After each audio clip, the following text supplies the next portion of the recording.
The flames devoured everything. Clara's hands clawed through the fire, skin blistering as she reached for the wooden box, Thomas's letters, his pocket watch, the lock of hair from their wedding day. Harold had thrown it all into the blaze like garbage. Agnes yanked her backward. Clara's knees hit the dirt, calico dress tearing, blood seeping through the fabric. The wedding ring slipped from her trembling fingers. It rolled across the dusty earth, stopping at Harold's boots. He looked down at her, not with hatred. Something worse, indifference. His boot came down on the ring, gold bent under his weight. "You have nothing now," he said. "Not the land, not the house, not even his memory." Clara's burned hand closed around a charred scrap of paper she'd pulled from the flames. Thomas's handwriting. 3 words still legible. Harold knows everything. What had her husband discovered, and what did it cost him? Leave a like and share your thoughts in the comments, along with the city you're watching from. Now let's continue with the story. Clara pushed herself up from the dirt. Her palms screamed where blisters had already formed. Blood dripped down her shin, soaking into her torn stocking. Harold snapped his fingers at a farmhand. "Bring the wagon. She leaves now." Agnes emerged from the house, Clara's house. Thomas's house, carrying a canvas sack. She hurled it at Clara's feet. 2 faded calico dresses spilled onto the ground. Everything Clara owned in this world. "Sign this." Harold thrust a document into her face. "Relinquish all claims to Thomas's estate. I'll give you $50, enough to start somewhere else." Clara's eyes scanned the paper. Legal words, final words. Words that would erase every trace of her marriage, her rights, her husband's legacy. Her burned fingers closed around the document. She tore it in half. Agnes shrieked. Harold's jaw tightened, but his eyes remained cold, calculating. "Your choice," he said. "Get her on the stagecoach." 2 farmhands grabbed Clara's arms. She didn't struggle. What was the point? They dragged her to the wagon, threw her onto the wooden seat like a sack of flour. Her canvas bag landed beside her. The wagon lurched forward. Clara didn't look back. At the depot, she counted her coins with shaking hands. 47 cents. The ticket to Dusty Creek, a town she'd only heard mentioned once, cost 35. 12 cents remaining. The cheapest meal at any saloon cost 15. Clara boarded the stagecoach with an empty stomach. She hadn't eaten since yesterday morning. Her knee throbbed, her hands wept clear fluid from the burns. The afternoon sun beat through the window, and the dust coated her throat until every breath felt like swallowing sand. 3 other passengers avoided her eyes. She looked like what she was, a woman with nothing. The coach rattled westward for hours. Desert stretched endlessly, dotted with saguaro cacti standing like silent witnesses. As twilight painted the sky orange, Clara uncurled her fingers. The bent wedding ring sat in her palm. Thomas's love crushed into misshapen gold. Beside it lay the charred scraps she'd rescued from the flames. She tilted it toward the fading light. More words emerged beneath the soot, words she hadn't seen before. Thomas's handwriting, shaky and urgent. "The silver beneath the north pasture, if I don't agree to sell. Harold said there will be consequences." Her husband hadn't died in a simple riding accident.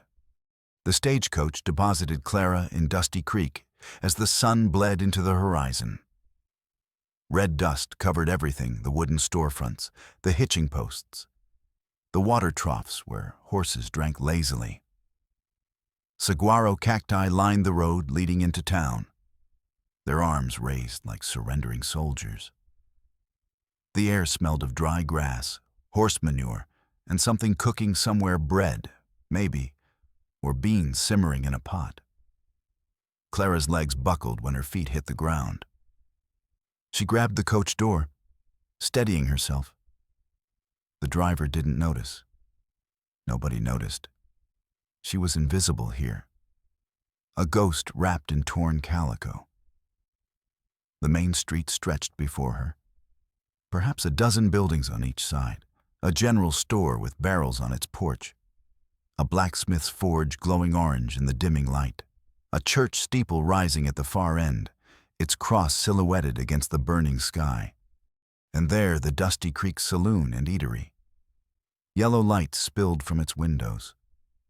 The smell of roasting meat drifted through the swinging doors. Clara's stomach cramped. She pressed her hand against her abdomen, willing the hunger to quiet itself. 12 cents wouldn't buy a meal. 12 cents wouldn't buy anything. She walked toward the saloon anyway. Perhaps she could ask about work. Washing dishes, scrubbing floors, anything. Through the grimy window, she saw tables filled with people eating, laughing, living their ordinary lives while hers crumbled to ash. One table caught her attention. A man sat in the corner, broad-shouldered and tall even while seated. His face carried several days of stubble, dark circles shadowing his eyes. 2 children flanked him, a girl of perhaps 6 and a boy no older than 4. The children's plates sat untouched. Stew congealed. Biscuits grew cold. The man spoke to them. Clara couldn't hear the words through the glass, but she watched him gesture toward the food, his movements gentle despite his imposing frame. The little girl stared at her lap, brown hair falling like a curtain around her face. She didn't respond, didn't move, didn't acknowledge her father at all. The boy fidgeted, tugging at his wrinkled shirt, kicking his legs against the chair. His clothes were stained, poorly fitted. No woman's hand had dressed this child. The man's shoulders sagged. He pushed his own plate aside, appetite apparently lost. Clara recognized that posture, that exhaustion, that particular loneliness that came from eating at a table where someone was missing. She should move, should walk inside and ask about work. But her legs wouldn't cooperate. The hunger, the exhaustion, the burns on her hands, everything crashed into her at once. She leaned against the porch post, vision swimming. The saloon door swung open. The man from the corner table emerged, a child's hand in each of his. He was even larger, standing well over 6 feet, with hands that looked capable of breaking bones or building barns with equal ease. But his eyes, when they landed on Clara, held no threat, only a weary recognition. He saw what she was, what she'd become. The little boy tugged his father's arm, pointing at Clara. The man paused, studying her, the torn dress, the bandaged hands, the pallid complexion of someone who hadn't eaten in too long. Clara straightened, pride burning in her chest, even as her body betrayed her. "I'm looking for work, any kind. I can cook, clean, mend clothes." The words died as the little girl stepped forward. She moved like a sleepwalker, detaching from her father's grip and drifting toward Clara. Her eyes enormous, brown, impossibly sad, fixed on Clara's bandaged hands. The child reached out. Her small fingers brushed the cloth wrapped around Clara's burns. Clara's breath caught. The girl looked up at her then, not with a child's simple curiosity, but with something deeper. A question lived in those eyes, a recognition that transcended their stranger status. Clara knelt, bringing herself to the child's level. "Does something hurt?" she asked softly. The girl didn't answer. Hadn't spoken in 6 months. Though Clara didn't know this yet. But she didn't retreat either. Her hand remained on Clara's bandage, small and warm and inexplicably trusting. "Emmy." The man's voice was low, rough with disuse. "Come back here." The girl, Emmy, didn't move. Something cracked open in Clara's chest. This child, this silent, wounded creature, had chosen to approach her. Out of everyone in this town, this little girl had seen something worth touching. The man stepped closer. "You need a doctor for those hands." "I need work," Clara said. "The hands will heal." He studied her for a long moment.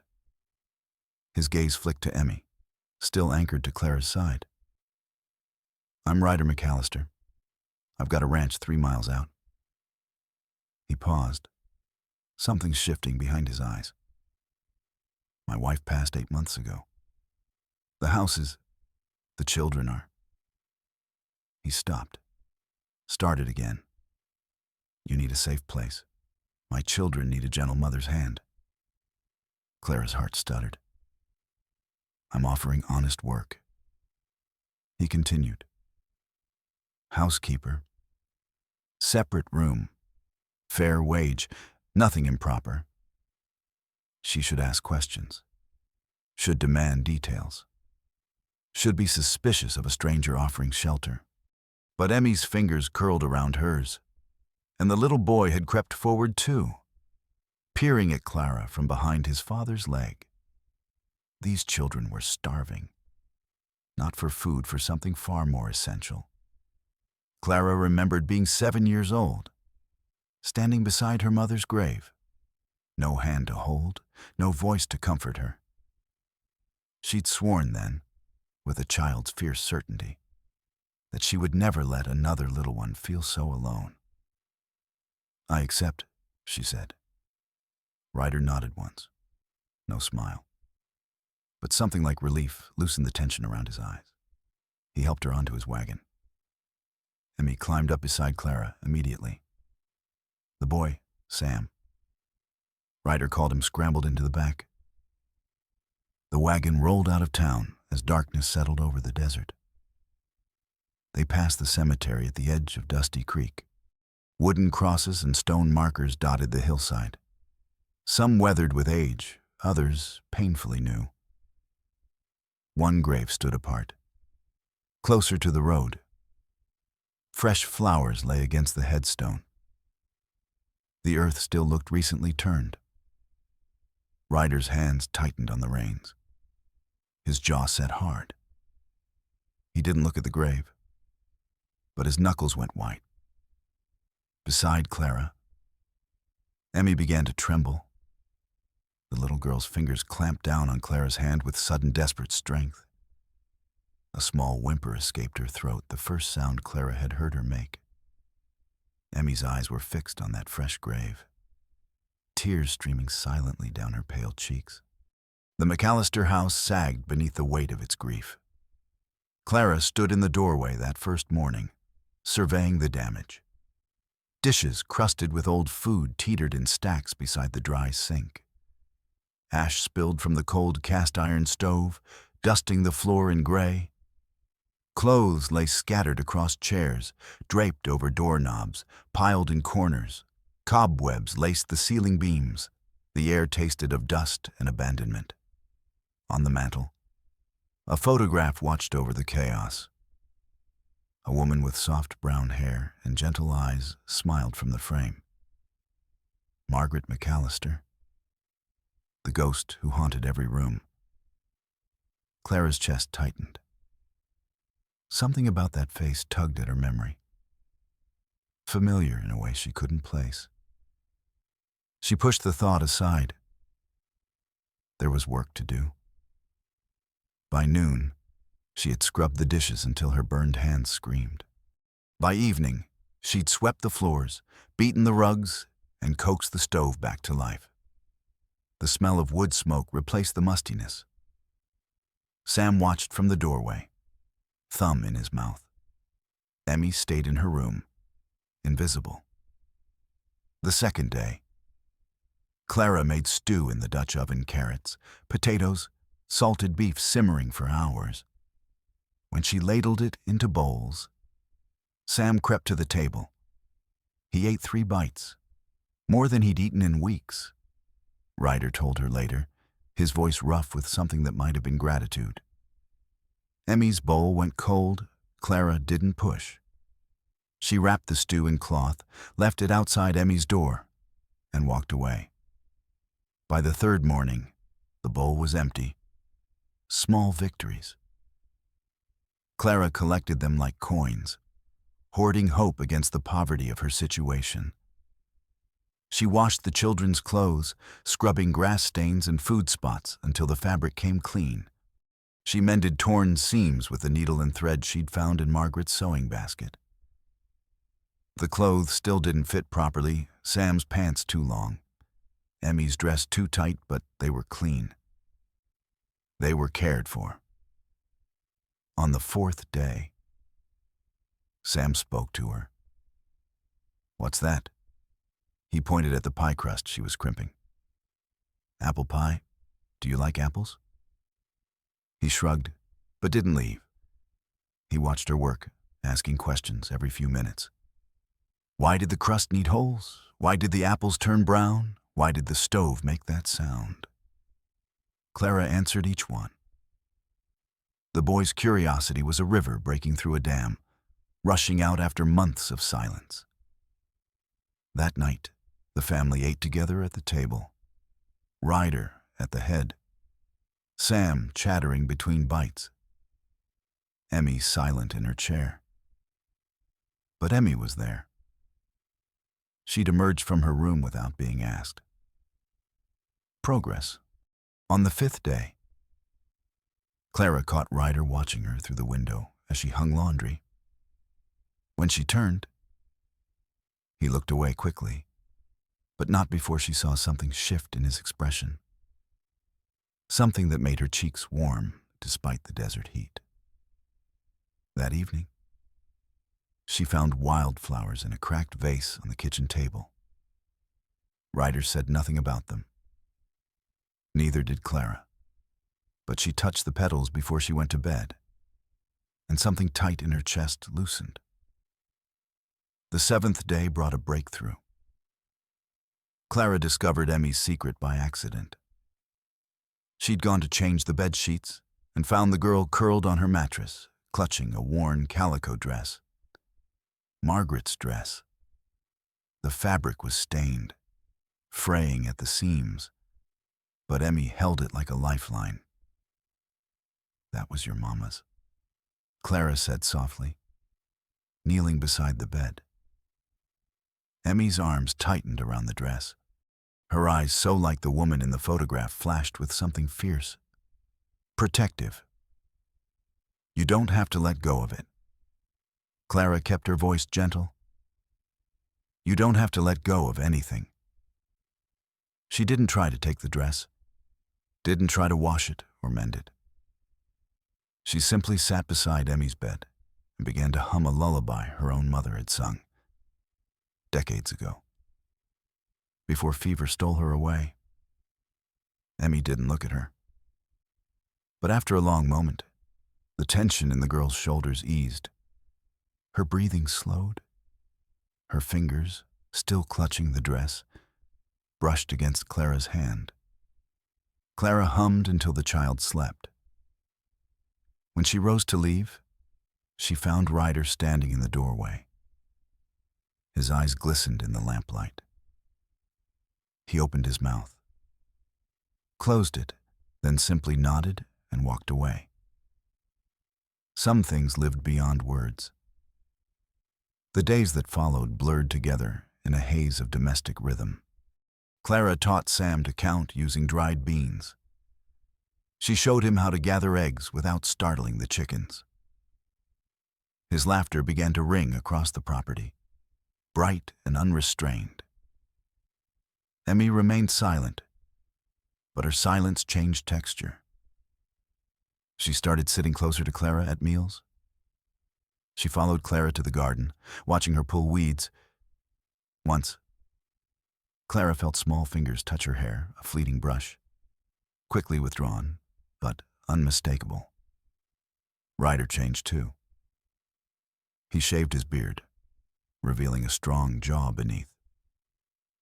His conversations with Clara lengthened about the ranch, the weather, the children. One evening, their hands touched when he passed her a serving dish. Neither pulled away for a long moment. Hope took root in Clara's chest, tentative as a desert flower. Maybe she could belong here. Maybe this broken family had room for one more broken soul. The 15th day shattered everything open. Sam was playing near the split-rail fence, climbing the weathered posts despite Clara's warnings. She turned away for one moment, just one, and heard the crash. The boy lay on the ground, knee torn and bloody, face contorted with pain. Clara ran. She gathered him into her arms, pressing her apron against the wound, murmuring comfort. "I've got you. I've got you." Sam's wails echoed across the yard. His small fists clutched her dress, his tears soaking her shoulder. "Mama," he sobbed. "Mama, it hurts." Clara's heart stopped. He hadn't called her Miss Clara, hadn't called for his father. He'd called for her. "I'm here," she whispered, rocking him. "Mama's here." The word felt like a key turning in a lock. Like coming home. Footsteps approached. Clara looked up, expecting Ryder. But it was Emmy. The girl stood on the porch, watching. Her face was pale, her hands trembling at her sides. For a long moment, she didn't move. Then she walked down the steps, crossed the yard, stood beside Clara and her weeping brother. Emmy's hand reached out, tentative as a bird landing. Her fingers wrapped around Clara's arm, her lips moved. Sound emerged hoarse, unpracticed, barely audible, but unmistakable. "Mama." Clara's vision blurred. Tears spilled down her cheeks, mixing with Sam's. She pulled Emmy close, gathering both children against her chest. They cried together in the dust, 3 wounded souls finding each other. Ryder found them there. He stood at the gate, watching, his expression unreadable. Then he crossed the yard and wrapped his arms around all of them. He smelled of leather and hay and something warm beneath. "Thank you." He breathed against Clara's hair. "Thank you." For the first time in months, Clara believed in tomorrow. That night, after the children slept, she sat on the porch watching stars emerge. The desert air had cooled, carrying the scent of sage. Somewhere, a coyote called. Peace settled over her like a blanket. Then hoofbeats broke the silence. A rider approached from the main road, moving fast. The horse stopped at the gate. A man dismounted, tall, thin, wearing a bowler hat and an expensive vest that gleamed even in moonlight. Clara's blood turned to ice. Ryder stepped onto the porch, hand resting on the rifle by the door. "Can I help you?" The stranger smiled. It didn't reach his eyes. "I'm looking for a woman named Clara Whitmore." His voice slithered through the darkness. "I'm told she's staying here. I'm her brother-in-law. You see, the family is very worried." Harold Whitmore stepped into the lamplight, and Clara saw the predator beneath the gentleman's clothing. His eyes swept the porch, the house, the modest ranch spread behind it. She watched him calculate the value of everything and find it wanting. His lip curled almost imperceptibly. "Clara, Dear, his voice oozed false concern. You've had us worried sick. Ryder's hand remained on his rifle. It's late for visiting, Mr. Whitmore. Family matters can't wait for convenient hours. Harold mounted the porch steps without invitation. My brother's widow fled without a word. Surely you understand my concern. Clara found her voice. I fled because you threw me out. With nothing. The morning after my husband's funeral. A misunderstanding. Harold waved his hand dismissively. Grief makes us all behave strangely. Agnes feels terrible about how things transpired. The lie hung in the air like smoke. What do you want, Harold? He reached into his coat and produced a document. The paper gleamed white in the lamplight, covered in dense legal text. Simply, your signature. A formality, really. Thomas left certain properties in legal limbo. This clarifies that you relinquish any claims to the estate. Clara didn't move. You already took everything. The land requires proper documentation. His smile thinned. Sign this, and I'll give you $200. Enough to establish yourself properly somewhere. Buy new dresses. Start fresh. $200. 4 times what he'd offered before. The number told Clara everything. Whatever lay beneath that land was worth far more than Harold wanted her to know. No. Harold's mask slipped for just a moment. Something ugly flickered behind his eyes. Then the pleasant expression returned, more terrifying for its falseness. I'd hoped we could settle this amicably. He tucked the document away. I'll give you 3 days to reconsider. After that, I'll be forced to take other measures. What measures? He glanced meaningfully at Ryder, then back at Clara. A widow, living in the home of an unmarried man, caring for his children, sleeping under his roof. His tongue clicked against his teeth. People talk, Clara, small towns especially. Once certain rumors spread, well, reputation is everything for a woman alone. Heat flooded Clara's face. There's nothing improper. Doesn't matter what's true. Matters what people believe. Harold tipped his hat. 3 days, dear sister. Think carefully. He mounted his horse and disappeared into the darkness, leaving poison in his wake. Ryder turned to Clara, questions burning in his eyes. She told him everything about Thomas's death, about being thrown out, about the meager sense she'd arrived with. She didn't mention the charred paper, not yet. Some suspicions were too terrible to voice without proof. The next morning, Clara walked to town for supplies. She needed flour, salt, coffee, simple things. She never made it past the general store's threshold. Mrs. Ida Henderson stood behind the counter, arms crossed, mouth pressed into a thin line of righteous disapproval. 2 other women browsed the shelves, their conversation dying when Clara entered. Mrs. Henderson, I know what you need. The shopkeeper's voice could have frozen water. We don't serve your kind here. Clara's stomach dropped. Excuse me. Living with a man who isn't your husband. Parading around like a decent woman. Mrs. Henderson's nostrils flared.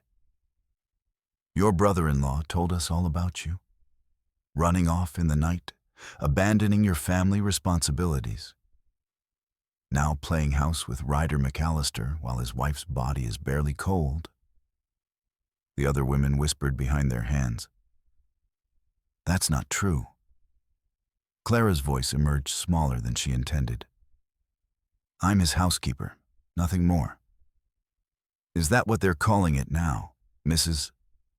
Henderson snorted. Get out of my store. And tell McAllister that decent folk want nothing to do with either of you. Clara fled. She walked back to the ranch with empty hands and burning eyes. The whispers followed her down the street. People who had smiled at her yesterday now turned away. Harold had been busy. That night, Clara sat alone in her room as the household slept. The kerosene lamp cast dancing shadows on the walls. In her lap lay the charred scrap of paper she'd carried since that terrible morning. She'd read it 100 times. But tonight, she tilted it toward the light at a different angle. More words emerged from beneath the soot, hidden in the creases. Thomas's handwriting, cramped and urgent, written by a man who knew he was running out of time. Harold discovered the silver vein runs beneath the north pasture. Worth a fortune. He demanded I sell. When I refused, he said accidents happen to stubborn men. God forgive me. I should have told Clara. But I wanted to protect her. If something happens to me, she must know my death will be no accident.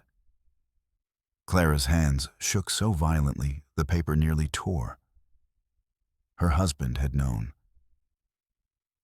Harold would kill him and had tried to leave evidence behind. Evidence Harold had tried to burn.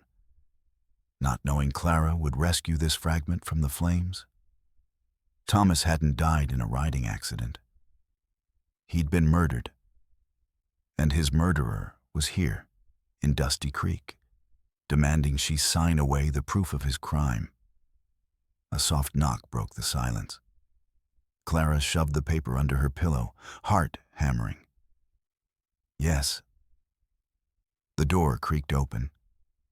Emmy stood there in her nightgown. Margaret's old dress clutched against her chest. The girl's eyes were wide, frightened. She hadn't spoken voluntarily since that moment in the yard. But now her lips moved, forming words with painful effort. Bad man. Emmy's voice rasped like a rusted hinge. Take you away. Clara's heart cracked open. This child, who had lost so much already, was terrified of losing again. She opened her arms. Emmy rushed forward, burying her face against Clara's shoulder. No one's taking me away, Clara whispered, even as doubt gnawed at her chest. I promise. But promises felt fragile tonight. Harold had 3 days. He had money, lawyers, the power to destroy her reputation. What did she have, a charred scrap of paper and a dead man's accusations? Emmy pulled back, studying Clara's face with those 2 old eyes. Mama told me, the girl whispered, before she went to heaven. She said a lady would come.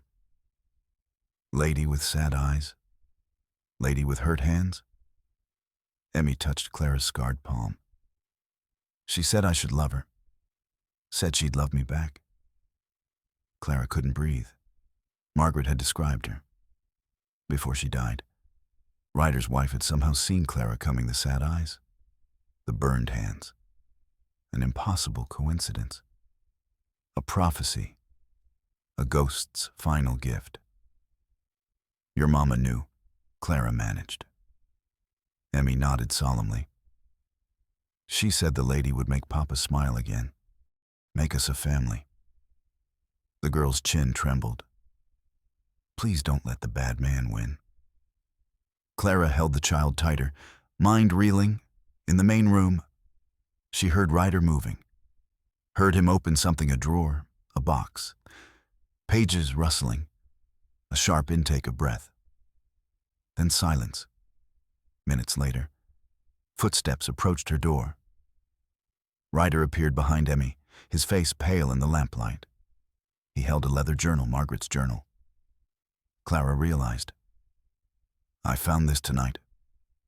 His voice was strange, hollow. Margaret's last entry, written the day before she died. He opened to a marked page, hands unsteady. She wrote about a dream, a vision, maybe. She described a woman coming to care for our children. Ryder's eyes met Clara's. Brown hair, sad eyes, a fresh scar on her right hand. Clara looked down at her palm. The burn scar, still pink and healing, gleamed in the lamplight. She wrote that God was sending this woman to us, that I should trust her completely. Ryder's voice broke. She wrote your description, Clara, 8 months before you arrived, before you burned your hands, before any of this. The lamp flickered. In the silence, they heard hoofbeats outside.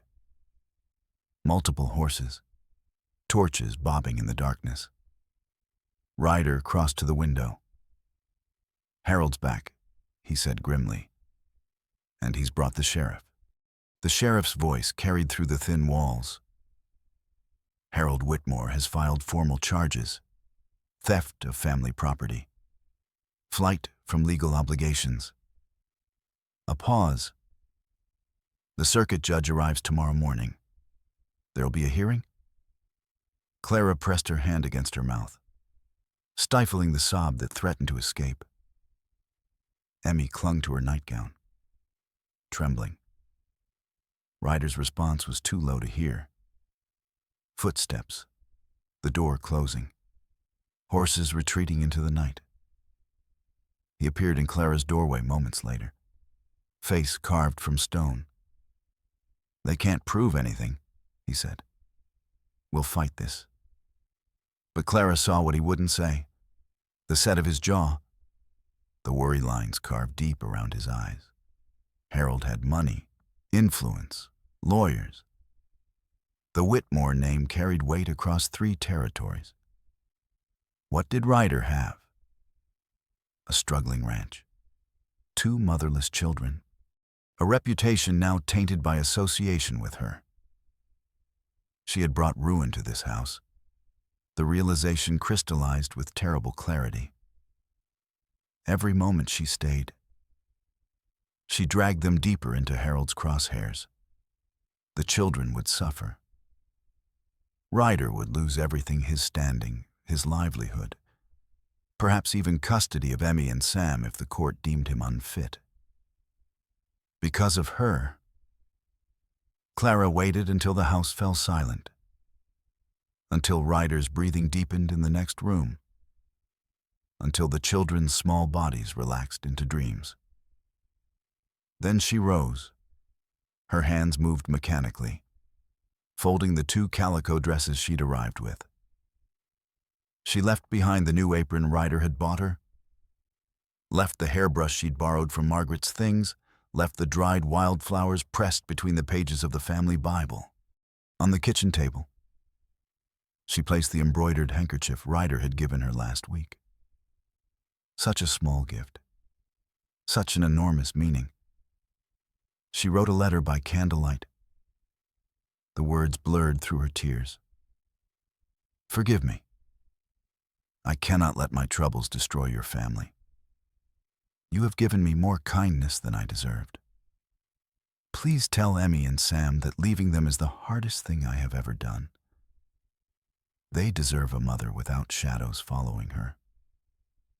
You deserve a life without scandal. Forget me. Be happy. Clara. The children's room glowed faintly with moonlight. Clara stood in the doorway, memorizing their sleeping faces. Sam sprawled across his mattress, one arm flung wide, mouth slightly open. So trusting. So innocent of the cruelty waiting in the world. Emmy curled tight around Margaret's old dress, her knuckles white even in sleep. This child who had finally spoken again, who had called Clara Mama with such desperate hope.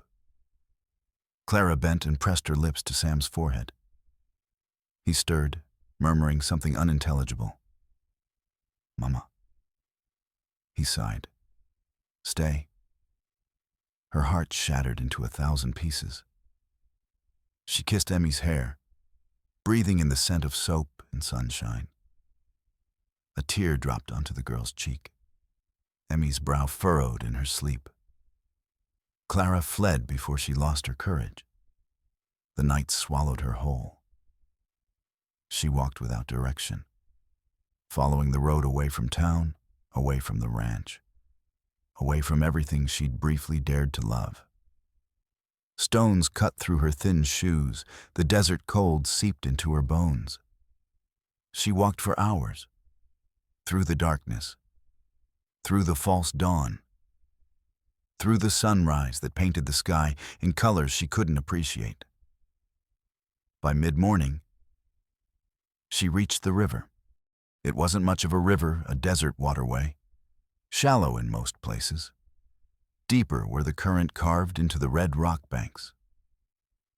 But where Clara stood, the water ran swift and dark, churning over hidden stones. She sat on the edge, legs dangling over the drop. Her reflection stared back at her from the water below. A gaunt face, hollow eyes, a woman who had lost everything twice over. Thomas was dead, murdered by his own brother. And she couldn't prove it. Her home was gone, stolen by people who shared her husband's blood. The children she'd come to love would wake this morning to find her vanished. Another mother who left them. Another wound that might never heal. And Harold would win.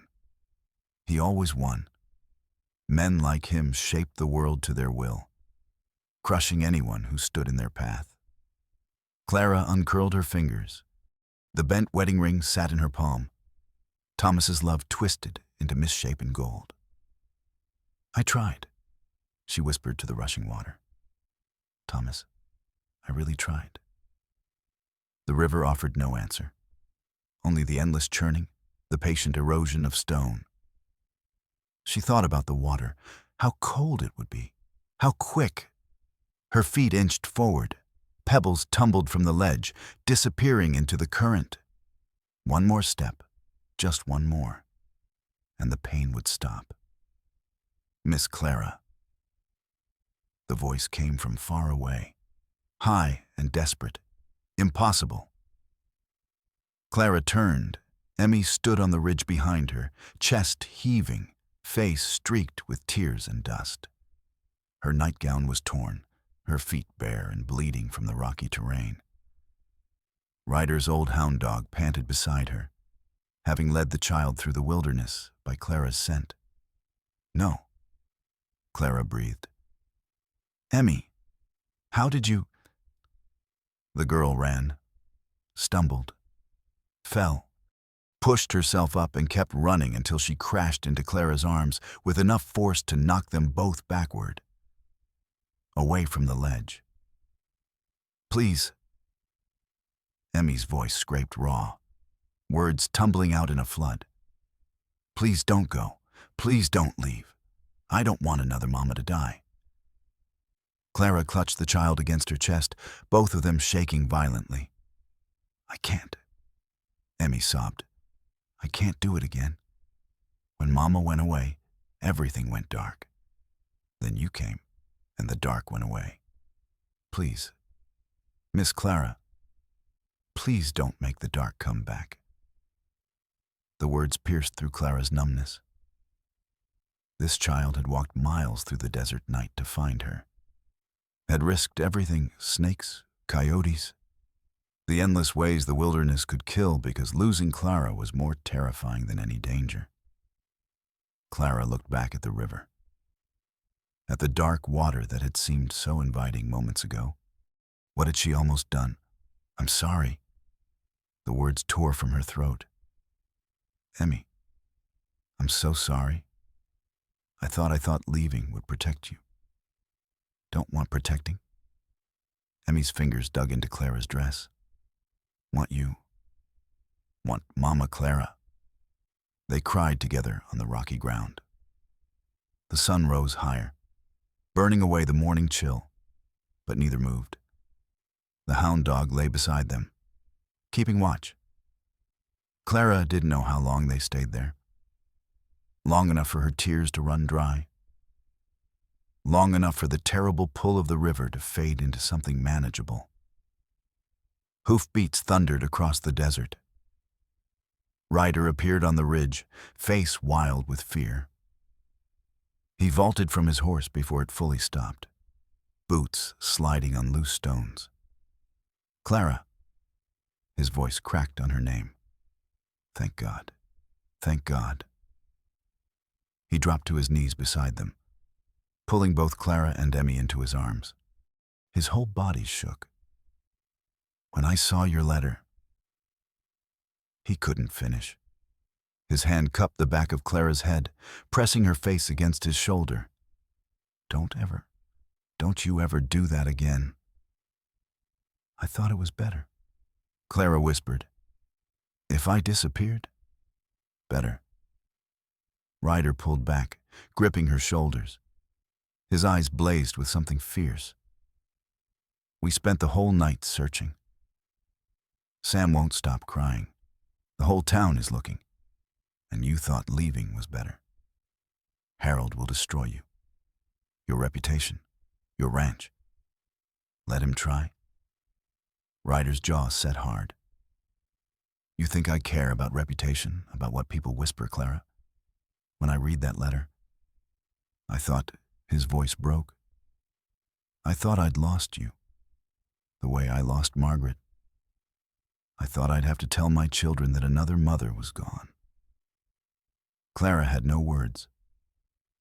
Ryder touched her face, gentle despite his calloused hands. We're not letting you go. Whatever Harold throws at us, we face it together. As a family. Family. The word wrapped around Clara's broken heart like a bandage. Emmy still clung to her side. The hound dog pressed against her legs, and Ryder looked at her with something that went far beyond gratitude or obligation. She nodded, not trusting her voice.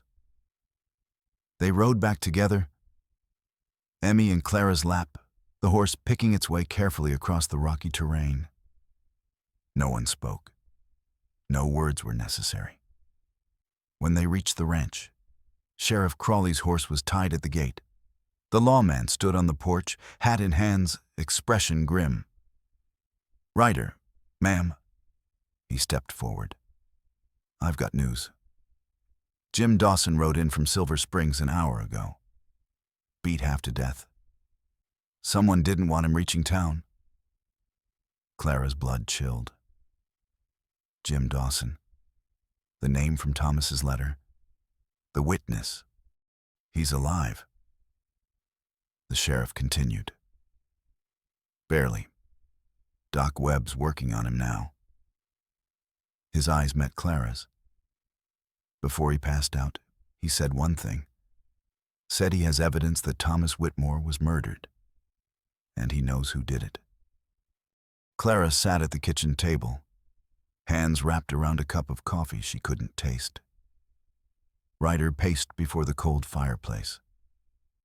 Emmy slept in the next room, exhausted from her desperate journey. Sam had finally stopped crying, curled against his sister like a wounded animal seeking warmth. Tell me everything, Ryder said. From the beginning. So Clara told him. About Thomas's strange behavior in the weeks before his death, about Harold's demands to sell the north pasture, about the riding accident that claimed her husband's life, an accident she no longer believed was accidental.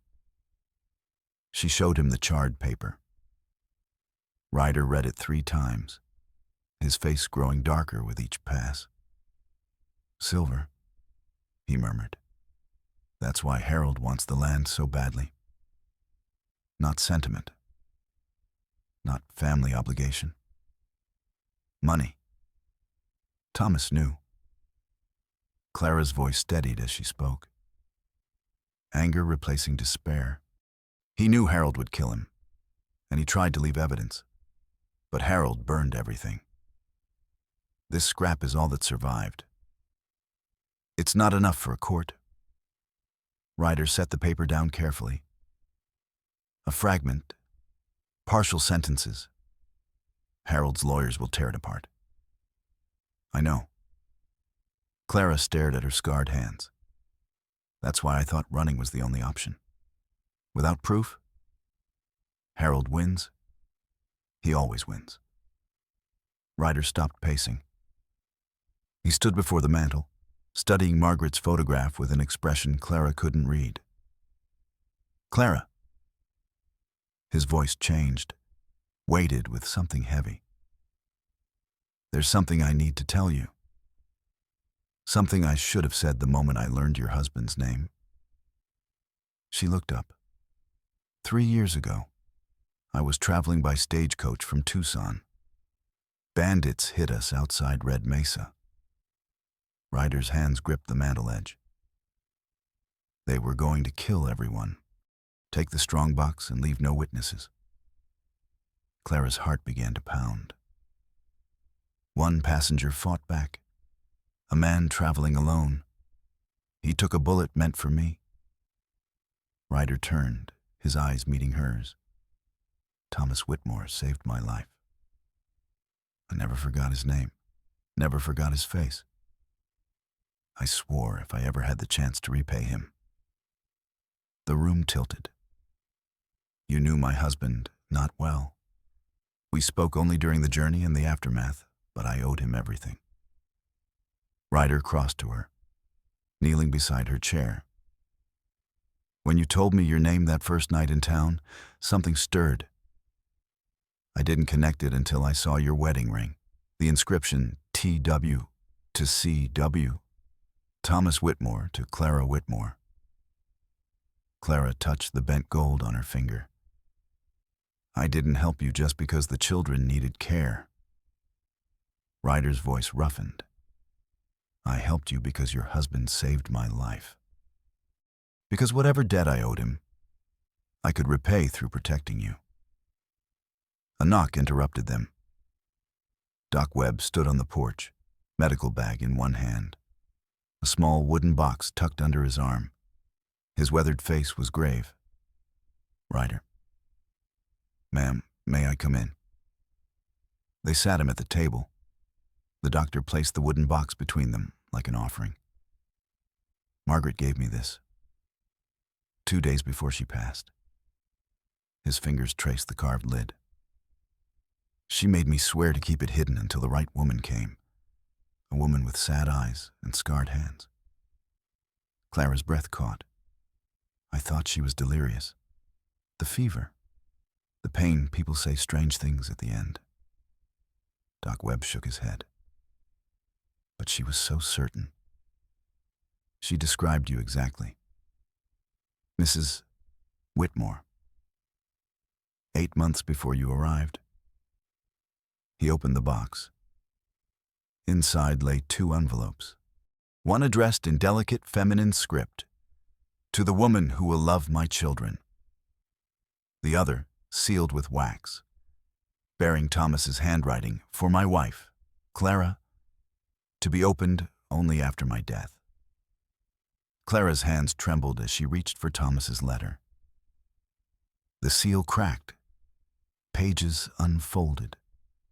Her husband's voice spoke from beyond the grave. My dearest Clara, if you are reading this, then my fears have come true. Harold has done what he threatened. I am sending this letter to an old friend for safekeeping, Margaret McAllister, a woman I met years ago through mutual acquaintance. She promised to ensure it reaches you if anything happens to me. Clara looked up sharply. Thomas knew Margaret. Keep reading, Ryder urged. Harold discovered silver beneath our land, a massive vein, worth more than either of us could imagine. He demanded I sell to him at a fraction of its value. When I refused, he made threats. He said accidents happen to stubborn men. He said you would be alone soon enough. The letter continued, detailing dates, conversations, witnesses, Harold's co-conspirators, the names of men who could testify to his schemes. There is a man named Jim Dawson in Silver Springs. He worked for Harold, heard everything. He agreed to come forward if needed. Find him. Clara. He is your proof. Clara lowered the pages. Thomas had prepared, had known death was coming and built a case against his killer. He'd sent evidence to a woman he barely knew, trusting that somehow, impossibly, it would find its way to Clara. And Margaret had known Clara was coming, had described her with impossible accuracy, had kept Thomas's letters safe for 8 months, waiting for a stranger who matched a dying vision. Fate, destiny, divine intervention. Clara didn't know what to call it, but she knew what to do with it. Jim Dawson is at Doc Webb's office. She stood, spine straightening. He has evidence. Harold tried to silence him but failed. If he can testify tomorrow. He's barely conscious, Doc Webb cautioned. Lost a lot of blood. Then we keep him alive until morning. Clara's voice hardened to steel. We gather every piece of evidence. We present it to the judge, and we make Harold Whitmore answer for what he's done. Ryder stood beside her. Together. Together. For the first time since Thomas's death. Clara felt something beyond grief and fear. Purpose burned in her chest. Harold had taken everything from her, her husband, her home, her security. Tomorrow, she would take it back. They worked through the night, organizing documents, preparing statements. Clara wrote down everything Thomas's letter revealed while Ryder rode to check on Jim Dawson's condition. Dawn broke gray and cold. Ryder returned just as Clara finished dressing. His face was pale. Jim's awake. He'll testify. A pause. But there's something else. What? Harold knows we found the letters. Someone talked. Ryder's jaw tightened. He's not waiting for the hearing. He's coming here, now, with 6 armed men. Dust rose on the horizon. 6 riders approaching fast. Ryder grabbed his rifle from above the fireplace. Take the children to the root cellar. Don't come out until I call for you. No. Clara blocked his path. I'm done hiding. Done running. Clara, this is my fight. Thomas was my husband. Harold killed him because of me. She met his eyes. If I cower in a cellar while you face him alone, I'm no better than the woman Harold believes me to be. Ryder's jaw worked. Then he reached behind the door and pulled out a shotgun. You know how to use this? Thomas taught me. He handed her the weapon. Their fingers touched. Neither pulled away. Whatever happens, Ryder said quietly, I need you to know. Hoofbeats thundered into the yard. Harold rode at the front, flanked by hired guns. Hard men with cold eyes and hands resting on holstered pistols. Behind them, incongruously, came Sheriff Crawley and 2 deputies. Clara stepped onto the porch, shotgun leveled. That's far enough. Harold reined his horse, surprise flickering across his face. He'd expected to find her cowering. Instead, she stood like a frontier woman born to this land. Weapon steady, eyes blazing. Clara, dear. He recovered quickly, spreading his hands in false conciliation. There's no need for dramatics. I simply want what's rightfully mine. Nothing here is yours. The documents say otherwise. Harold dismounted, adjusting his vest. I have legal claim to Thomas's estate. You fled before the papers were properly filed. That constitutes abandonment. Sheriff Crawley urged his horse forward.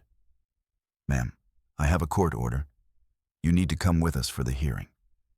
Then we go to the hearing. Clara didn't lower the shotgun. But these armed men stay here. Harold's smile thinned. They're simply ensuring my safety. Your protector has a reputation for violence. I have a reputation for protecting what's mine. Ryder appeared beside Clara, rifle trained on Harold's chest. Your hired guns take one step toward this house. They'll be carried out. Tension crackled like lightning before a storm. Enough! Sheriff Crawley dismounted, positioning himself between the factions. We do this proper. At the courthouse, Judge Morrison is waiting. They rode to town in hostile silence. Clara sat rigid in Ryder's wagon, the wooden box containing Thomas's letter clutched against her chest. Emmy and Sam stayed at the ranch with Doc Webb, who'd arrived at dawn to stand guard. The Dusty Creek Courthouse was a modest building, whitewashed walls already gathering morning heat. Half the town had crammed inside, drawn by scandal and spectacle. Clara felt their stares like physical weight as she walked the aisle. Mrs. Henderson sat in the front row, lips pursed in satisfaction. Harold took his position with theatrical solemnity. His lawyer, a slick man from Tucson, shuffling papers importantly. Clara had no lawyer, only truth in the documents in her hands. Judge Morrison called the proceedings to order. A stern man with silver whiskers and eyes that had seen too much frontier justice to be easily fooled. Harold's lawyer spoke first. Your Honor, the facts are simple.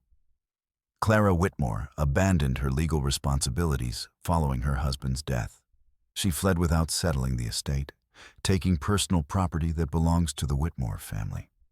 Furthermore, she has been living in scandalous circumstances with an unmarried man, bringing disgrace upon objection. Clara stood. I have evidence that contradicts everything this man claims. Murmurs rippled through the crowd. You have no legal standing to. Harold's lawyer began. Let her speak. Judge Morrison's voice cut like a blade. This is a hearing, not a railroad. Clara approached the bench, legs steady despite her pounding heart. She opened the wooden box. This letter was written by my husband, Thomas Whitmore, in the weeks before his death. He left it with a trusted friend, knowing his life was in danger. She read aloud. Every word, every damning detail. Harold's face drained of color as his brother's accusations filled the courtroom. The silver mine, the threats, the prediction of his own murder. This is preposterous. Harold lurched to his feet. A forgery. She clearly fabricated. I can verify the handwriting. A voice from the back of the room. Heads turned. Jim Dawson stood in the doorway, supported by Doc Webb on one side and Sheriff Crawley's deputy on the other. His face was swollen, one arm bound in a sling, but his eyes were clear and burning with purpose. I worked for Harold Whitmore for 3 years. Jim limped forward, each step clearly costing him. I heard him threaten Thomas Whitmore. Heard him say that if Thomas didn't sell the land, he'd regret it. This man is a criminal. Harold sputtered. He can't be trusted. I heard him brag about it afterward. Jim reached the front of the courtroom, gripping a pew for support. Night after Thomas died, Harold was drinking in his study. Said it was easier than he expected. Said the horse just needed a little encouragement. The courtroom erupted. Harold's mask shattered completely. He pointed at Jim, hands shaking with rage. You lying piece of filth, I paid you to keep your mouth shut. Silence crashed down like a hammer. Harold realized what he'd said. His face went gray. I paid you, he repeated, voice cracking. That is, I paid you wages. As an employee, that's all I meant. You just confessed to bribing a witness. Judge Morrison's voice was ice. In a case involving your brother's suspicious death. No. This is a misunderstanding. Sheriff Crawley moved forward. Harold Whitmore, you're under arrest for conspiracy in the death of Thomas Whitmore. You can't do this. Harold lunged toward Clara, face contorted with hatred. You worthless woman, Thomas should have listened to me. Should have given me what I deserved. Deputies grabbed his arms. He thrashed against them, spitting venom. The land was supposed to be mine. Father always favored Thomas. Always I spent years waiting, planning. And this, nobody gets everything. They dragged him toward the door. His screams echoed off the walls. This isn't over. Clara, you hear me? This isn't... The door slammed shut. In the ringing silence, Clara's legs gave out. She sank onto the nearest bench, the shotgun blast of adrenaline finally fading, leaving her hollow and shaking. A hand touched her shoulder. Mrs. Henderson stood there, face pale, eyes glistening with something that might have been shame. I was wrong about you. The words seemed to cost her. Harold came to me with the lies, and I believed them because believing them was easier than asking questions. She swallowed hard. I'm sorry. For what I said. For what I did.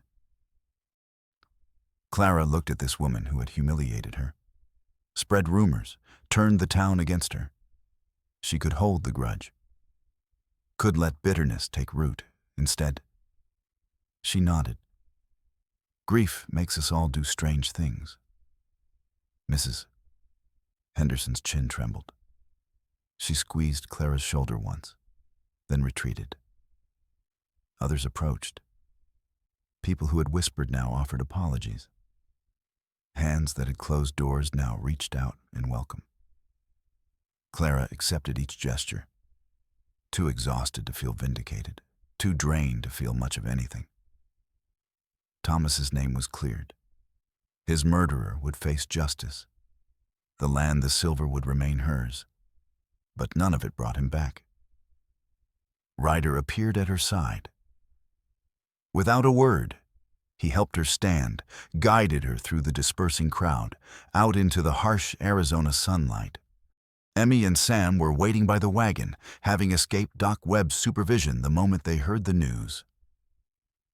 They crashed into Clara like small cannonballs, arms wrapping around her waist. You won, Sam shouted. Papa told us the bad man is going away forever. Emmy said nothing. Just held on. Face pressed against Clara's hip, fingers clutching her skirt. Clara knelt, gathering both children close, over their heads. She met Ryder's eyes. He smiled. The first real smile she'd seen from him. It transformed his face, erasing the grief lines, revealing the man he'd been before loss carved him hollow. That evening, after the children had been fed and bathed and tucked into bed, Clara sat on the porch watching stars emerge. The desert stretched endless before her, purple shadows pooling in the arroyos, the first coyotes beginning their nightly songs. Footsteps behind her. Ryder emerged from the house, something small clutched in his hand. Clara. She turned. He knelt before her, right there on the weathered porch boards, just as he had that first night when he'd offered her shelter. But this time, his hand opened to reveal a ring. Simple gold, worn smooth by years of wear. Margaret's ring. The first time I asked you something, it was for my children. His voice was rough, unsteady. I needed help, and you needed safety. It was practical. Clara's heart stopped. This time is different. Ryder looked up at her, and she saw everything in his eyes: fear, hope, love.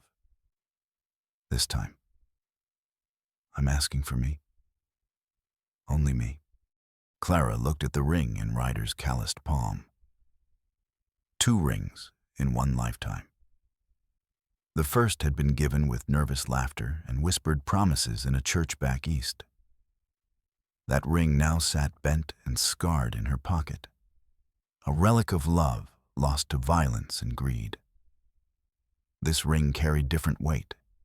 It had circled Margaret's finger through years of marriage, through the birth of 2 children, through the slow fade of illness. It held history, memory, blessing. Margaret wrote about you in her journal.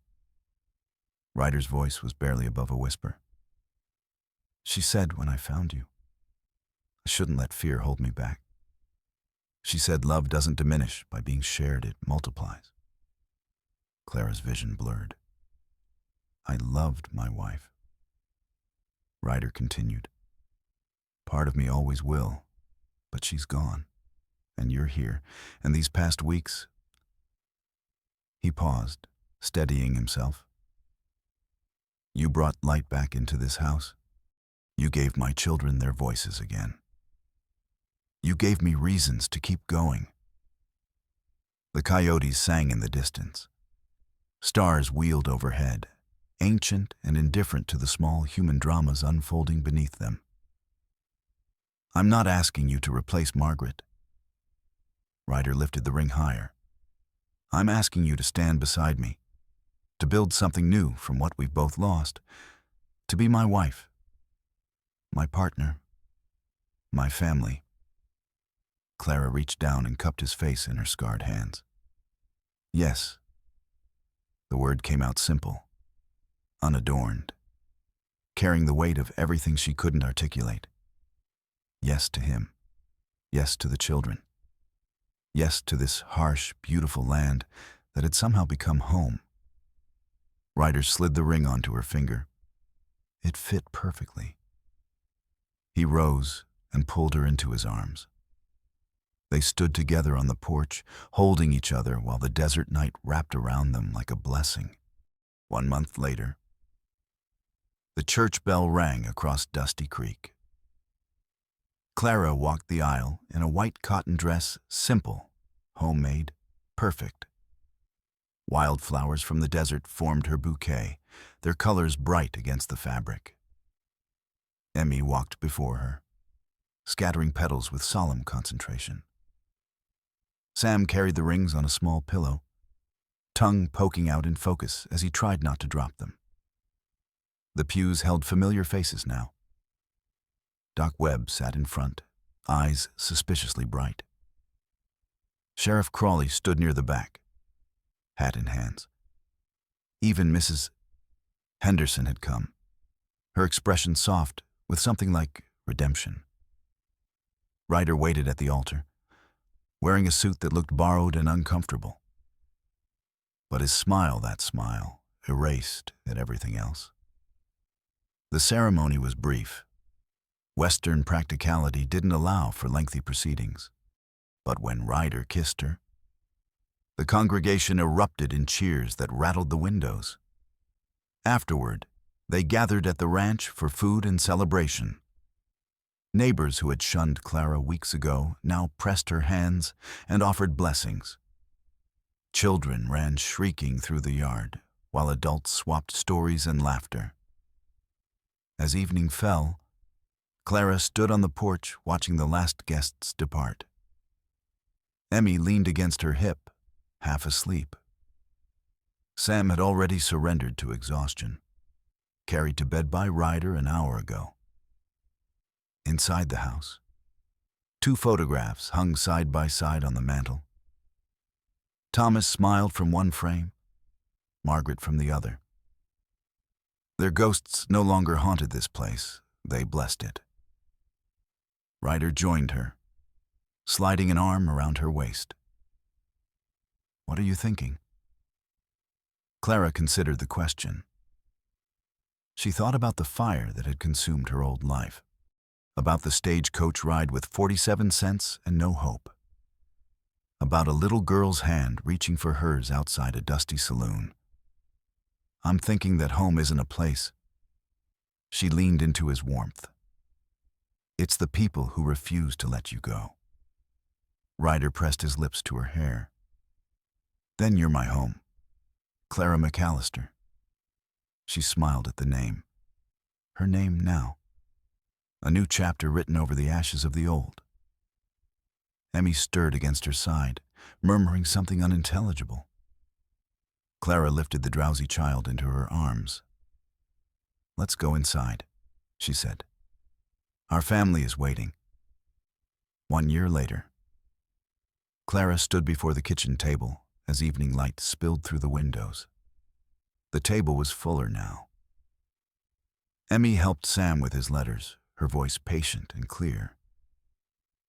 Ryder bounced a bundle in his arms, their daughter, born 3 months ago, named Hope. On the wall hung 2 photographs, side by side. Thomas and Margaret watched over the family they had, in their own mysterious ways, brought together. Clara touched both frames each morning, a silent thank you to the ones who had loved before, who had somehow guided her here. Some journeys begin with losing everything. Sometimes the darkest road leads to the brightest destination. And sometimes, family is not about the blood in your veins, but about the hands that reach for yours when you have nothing left to offer. If this story touched your heart, I would be honored to hear from you. Have you ever lost everything, only to find something greater waiting on the other side? Has a stranger ever opened a door for you when every other door had closed? Do you believe that those we lose continue to guide us from somewhere beyond? Share your story in the comments below. Your words might be the light someone else needs today. And if you know someone who needs to hear that hope exists, even in the darkest moments, please pass this story along.